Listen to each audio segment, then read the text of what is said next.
আজকে আমি চাউমিন রান্না করব। তো আমি প্রথমে নুডলসটা সিদ্ধ করে নিচ্ছি। আপনারা যদি মোটা নুডলসটা নেওয়ার চেষ্টা করবেন, যেটা রেস্টুরেন্টে দেয়। ওইটা আমার কাছে নাই। আমি প্রথমে নুডলসটা সিদ্ধ করে নিচ্ছি। একটু লবণ দিয়ে দিচ্ছি, একটু তেল দিয়ে দিচ্ছি। এটি সিদ্ধ হয়ে গিয়েছে। এটি আমি এখন নামিয়ে ঠান্ডা করে ধুয়ে নেব। চাউমিনের সসটি তৈরি করে নেব। এর জন্য আমি প্রথমে নিয়ে নিচ্ছি টমেটো সস। এখন দিয়ে দিচ্ছি সয়া সস। এখন আমি চিলি ফ্লেক্স ও ব্ল্যাক পেপারটি দিয়ে দেব।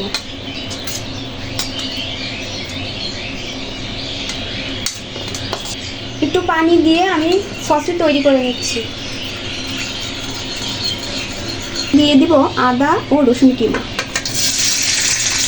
পেঁয়াজ। এখন দিয়ে দিচ্ছি মরিচ। এখন আমি দিয়ে দিচ্ছি পাতাকপি। আপনারা ইচ্ছা মতো সবজি অ্যাড করতে পারবেন এখানে।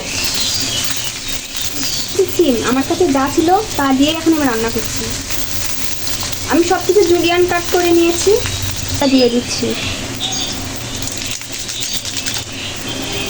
সামান্য একটু লবণ। এখন কেটে রাখা টমেটো কুচিগুলো দিয়ে দেব। নুডলসগুলো দিয়ে দিচ্ছি। এখন আমি দিয়ে দিব পেঁয়াজ পাতা।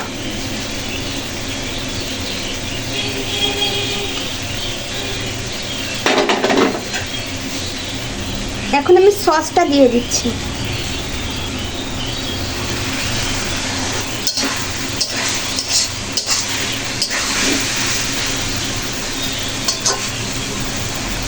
চাউমিনটা রান্না হয়ে গিয়েছে।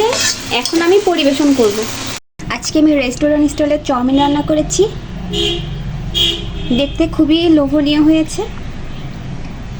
আমার রান্নাটি কেমন লাগলো সবাই কমেন্টে জানাবেন।